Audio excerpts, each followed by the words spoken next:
images caught the imagination of the entire world. The triumph of the Sandinista Revolution on July 19, 1979 was celebrated with euphoria in Nicaragua and applauded far and wide. It marked the end of one of the region's most corrupt and brutal dictatorships and the beginning of a promise of freedom and democracy in an impoverished and war-torn country.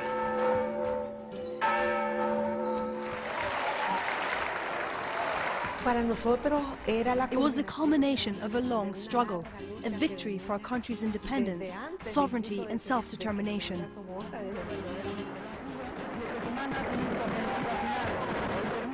But in Washington, the victory of the young pro-Cuban Sandinistas was seen as a threat, one the United States would go to extraordinary lengths to crush. To do nothing in Central America is to give the first communist stronghold on the North American continent a green light to spread its poison throughout this free and increasingly democratic hemisphere.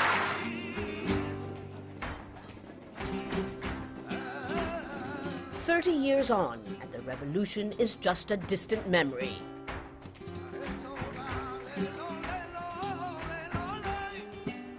Nicaragua is once again ruled by the Sandinistas, and Daniel Ortega is once again the president.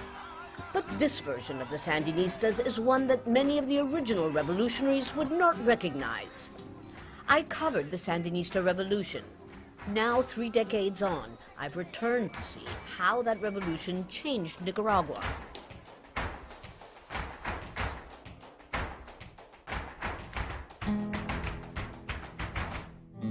American interests in Nicaragua go far back, long before the 1980s Reagan era.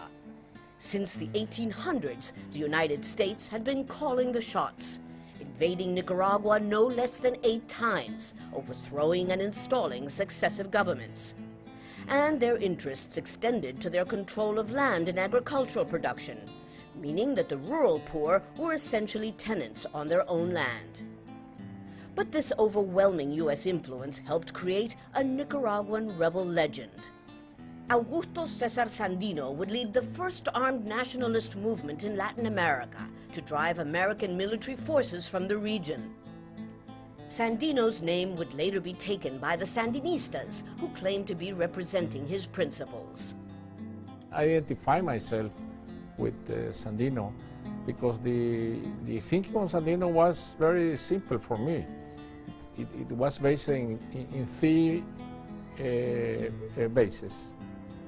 Sovereignty, independence of Nicaraguan sovereignty, democracy and social progress, social justice.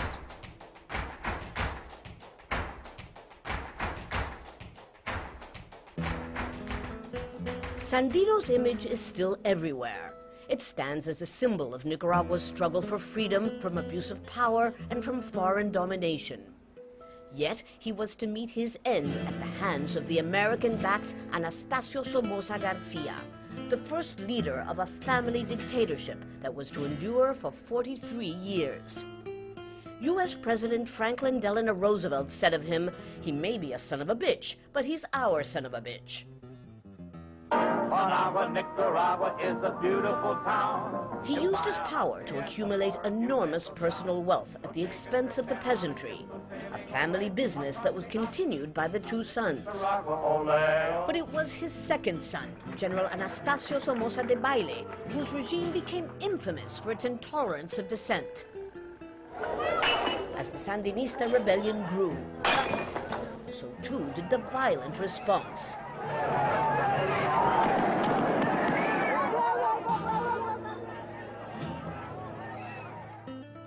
The Masaya volcano, some 20 kilometers south of the capital, Managua, has a particularly gruesome past. During the Somoza dictatorship, the National Guard would sometimes throw political opponents into the mouth of this volcano. Such was the brutality of the regime that the resistance movement soon gained widespread support, not just at home, but also abroad.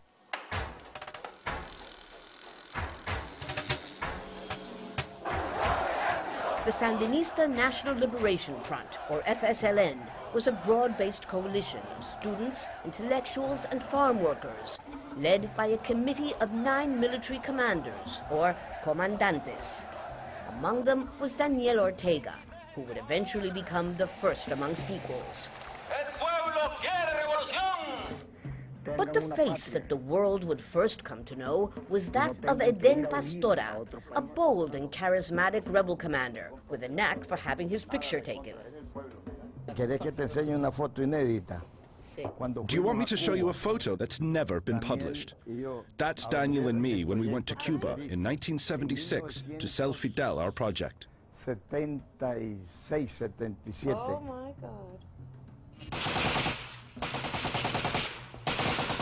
That project would gain worldwide attention 2 years later when Pastora led a spectacular assault on the National Palace. Nearly 1,000 hostages were taken. He obtained in exchange the release of 59 political prisoners and safe passage to Panama for those involved in the attack. As Pastora climbed the stairs of the plane, he, unlike the rest of his comrades, removed his mask. A calculated move to make his the face of the Sandinista attack. To this day, he has no regrets. We had no other choice but to take up arms. The politicians had exhausted all other civic options. My father was assassinated by the Somozas when I was 8 years old, and so I grew up seeking justice, until I finally took a rifle in my hand and implemented justice on my own.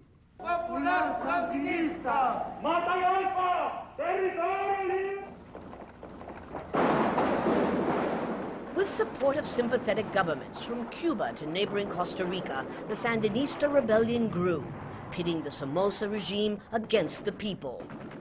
But Somoza remained defiant, insisting that he, not the Sandinistas, had their support. They're not becoming stronger. If they were becoming stronger, we would have public demonstrations here. If they had the support of the people, I wouldn't be here. By January 1979, the rebellion had developed into an all-out conflict. Over the next 7 months, more than 30,000 people would die. Washington was mistrustful of the Sandinistas and was reluctant to withdraw support for Somoza. But it looked on with increasing unease at Somoza's blatant disregard for human rights. From the time in which the elder Somoza took power to the moment in which the younger Somoza, Anastasio Somoza Debayle, was overthrown by the Sandinistas in July of 1979. During that period of time, U.S. policy to Nicaragua was complex. By and large, the U.S. supported Somoza, but there were many moments in which the United States was opposed to his regime and tried to encourage him to either step aside or permit free elections, but to no avail. In June 1979, these images of American television correspondent Bill Stewart being executed by the National Guard reached American living rooms. With these images, any lingering U.S. support for the Somoza regime came to an end. Deprived of American support, Somoza and many of his senior officers fled the country. On July 19, 1979, the nation celebrated the Sandinista Revolution. Mónica Baltodano was one of the resistance top military commanders in Managua. Our dream was not just to remove Somoza as a dictator, but also to initiate a new phase that would resolve the extreme poverty in our country. We wanted access to education, to land, and to material benefits from which the majority of Nicaraguans were and continue to be excluded.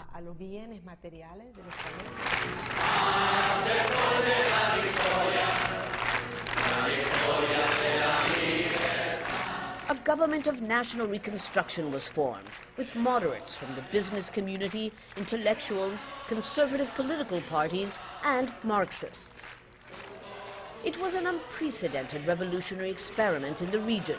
The Sandinistas promised political pluralism, a mixed economy, and non-alignment.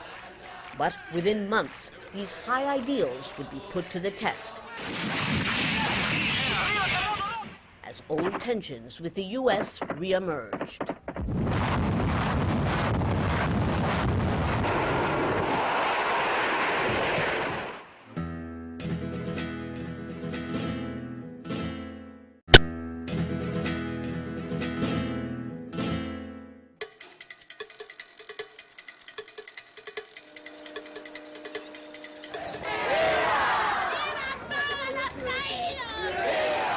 With the political revolution complete, the Sandinistas wasted no time in embarking upon a social revolution.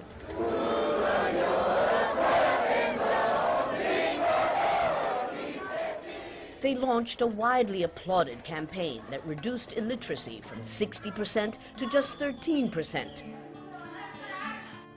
Education and healthcare were made available to those who'd never had them. And an ambitious land redistribution program was launched. For the first time, those who had toiled on the land their whole lives had a chance to own it. But by the end of the first year, the Sandinista leadership's socialist ideals had begun to alienate moderates who were uncomfortable with the anti-American rhetoric and growing ties to communist Cuba. I think because it was more an ideological revolution than a political revolution. I think to be ideological is very dangerous, and to be young, because we were very young. Washington saw red. With guerrilla wars erupting in other parts of Central America, the Reagan administration decided that the Sandinista experiment had to end. I think that they are very concerned that if little Nicaragua could stand up and defend its rights under international law to decide its own destiny, then other countries would see that bad example. But it was not just the Sandinistas' domestic policies that concerned Washington. It was their active cooperation with Marxist rebels in nearby El Salvador. The Reagan administration was unlikely to ever have a normal relationship with the Sandinistas. But for the Reagan administration to go to the point of making war against Nicaragua required an act like their support for the FMLN in El Salvador. So there is no question that they were supporting the Salvadorans before the Reagan administration started the Contras.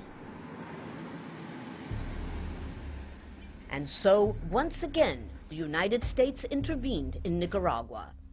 In late 1981, the CIA launched both overt and covert operations to finance a counter-revolutionary army with remnants of Somoza's National Guard, better known as the Contras.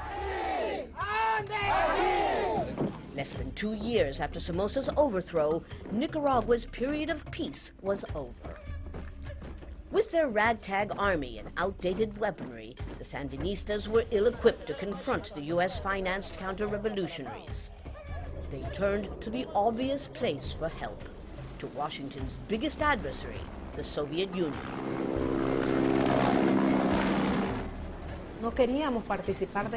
We didn't want to take part in the Cold War. We believed in non-alignment and non-involvement in the East-West conflict. But in the end, when the revolution was being besieged and strangled, and above all suffering militarily from the aggression, we went to Soviet bloc countries for weapons. We needed weapons, arms, and helicopters and planes. Under pressure of the United States, no one would give us anything. So we need something to defend ourselves. And it isn't that we're accepting, we asked to buy those weapons because we needed. And if the United States prevented everyone else in the West to sell us weapons, what are we going to do? Allow our country to be overrun? No, no.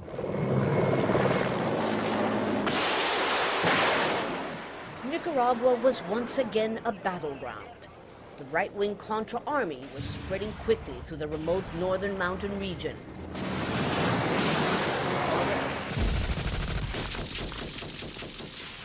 American photojournalist Bill Gentile covered both sides of the conflict from the onset. The war in Nicaragua really was very, very much like the war in Vietnam, in the sense that it was a series of profoundly boring, long, agonizing walks in a very, very uncomfortable environment, the tropical highlands up the mountains of Nicaragua. And this boredom was broken by these unscheduled, unanticipated explosions of gunfire and weaponry and men bleeding and dying. And it was a series of these long walks through the mountains and sometimes completely chance encounters. My time with the Sandinistas was much more enlightening, if you will. And my time with the Contras was much more tense because of the level of suspicion and distrust on their part. And because we knew that they were doing bad things. I mean, we knew that they were coming in from Honduras, from these camps where Americans were training them. And we knew that they were assassinating political leaders, peasant leaders in Nicaragua. We knew that they were, consistent and profound violators of human rights. Not that the Sandinistas were angels, they weren't. But they didn't do the things that the Contras did. The Sandinistas responded by expropriating the land of suspected Contra collaborators, turning conservative peasants in the countryside against them. And then they began to limit civil liberties. Es cierto, hubo una guerra de agresión. There was a war of aggression. There were restrictions, there was a state of emergency, there was a restriction to freedom of the press and censorship. Administré la autocensura. The Sandinistas justified the media censorship and the state of emergency, arguing it was a necessary evil of the war. Convinced that the revolution he had fought for had sold out to Cuban and Soviet communism, Sandinista war hero Eden Pastora changed sides and founded his own independent resistance group in southern Nicaragua to fight the Sandinistas. They were endangering the most beautiful revolution in the world.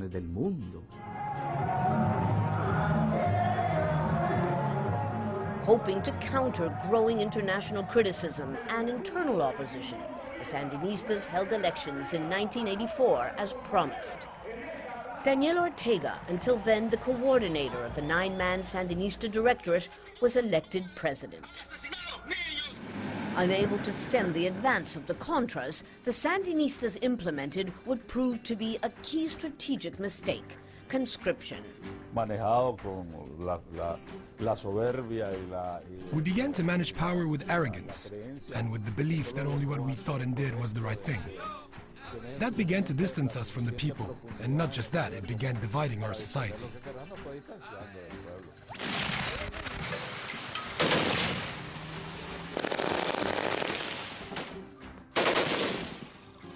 As the conflict became even more bloody, the Sandinistas adopted some of their enemies' tactics, as thousands of boy soldiers were conscripted, often at gunpoint. At a stroke, the ideal of freedom enshrined in the revolution was lost.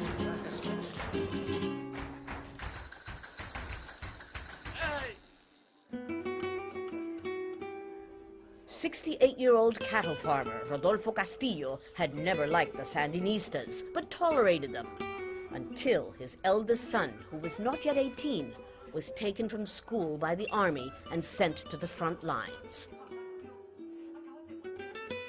The Contras got him in mid-battle. He had no training. His friends that were with him say he was so nervous that he stood up.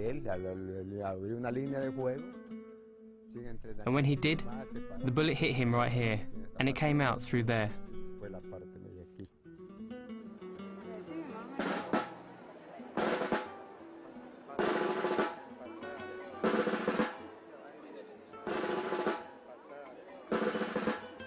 No part of Nicaraguan society was left untouched by the war, including the hugely influential Catholic Church, whose leaders threw their weight behind the Contras. The staunchly conservative Obando y Bravo, the Archbishop of Managua, used the pulpit to denounce the Sandinistas, with Washington's blessing. Not content with fueling the civil war, in May 1985, the Reagan administration imposed an economic embargo. Even though Nicaragua is a country rich in natural resources, the embargo had a devastating effect. Nicaraguans had always boasted of their mountains, their lakes, and their enormous volcanoes. It's a country of lush, fertile soil where almost anything grows, from corn, bananas, and coffee to tobacco, a key export crop. But when the United States declared economic sanctions against the Sandinistas, everything from fuel to fertilizers began to disappear. Without petrol or spare parts for their vehicles, farmers could not transport their goods to market. And export crops, like tobacco, were also hard hit. The Sandinistas gave us this tobacco cooperative to 30 families in the early 80s so that we could be the owners of the land that we work. But back then, most of the tobacco ended up never leaving the country because the United States had closed the door to Nicaraguan imports. The acute scarcities provoked by the war and sanctions forced people to take desperate measures.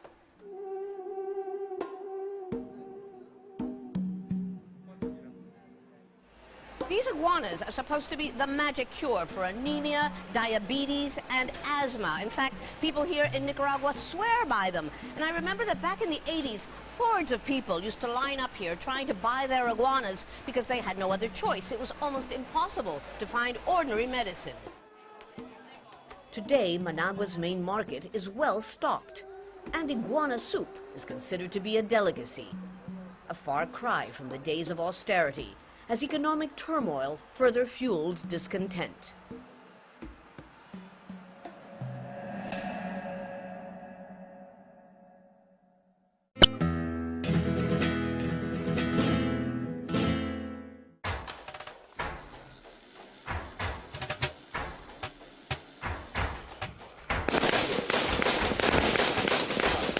By 1986, the Sandinista revolution was in disarray. But the Contras were also in trouble. With reports of their human rights violations mounting, the U.S. Congress banned the government from providing funds for the rebels, setting the stage for the biggest scandal of the Reagan administration, the Iran-Contra affair. Determined to continue their funding of the Contras, U.S. officials sold arms to Iran in exchange for the release of U.S. hostages and millions of dollars. This cash, in turn, was funneled to the 23,000-strong Contra army. Lieutenant Colonel Oliver North, a member of the U.S. National Security Council, played a key role in establishing the covert network. And I don't like the insinuation that I'm up here having a convenient memory lapse like perhaps some others have had. I think that Oliver North was a true zealot. He was a true believer. He thought they were in an historic apocalyptic struggle against the communist world, and they had to fight to the death in Nicaragua. And these Democrats on Capitol Hill were all weak-kneed and soft on communism. And so he had to save the United States all by himself. I'm going to save any comments till the whole hearing is. President Reagan survived the scandal, claiming memory loss. I'm having some trouble remembering that. We did not, repeat, did not trade weapons or anything else for hostages, nor will we. My heart and my best intentions still tell me that's true, but the facts and the evidence tell me it is not. But the episode sounded the death knell for the Contras. And the decade of strife had also taken its toll on the Sandinistas. The Nicaraguan people were exhausted from war, economic turmoil, and confrontation with each other and the United States. It was against this backdrop that Ortega made good on his promise to compete in free elections. He was voted out in favor of a broad alliance led by Violeta Chamorro. So the results of that election were unexpected. We wanted to win, we expected to win, and it was very hard to assimilate the results and for them to really sink in. But we didn't think twice about accepting the results. Gracious in defeat, the Sandinistas had proven even their fiercest critics wrong. The day which the Sandinist front recognized that we have lost the elections and that Mrs. Chamorro had won the election, it was a great day for democracy in Nicaragua. It had been 10 years since the Sandinista revolution, but as Daniel Ortega acknowledged defeat in the Plaza of the Revolution,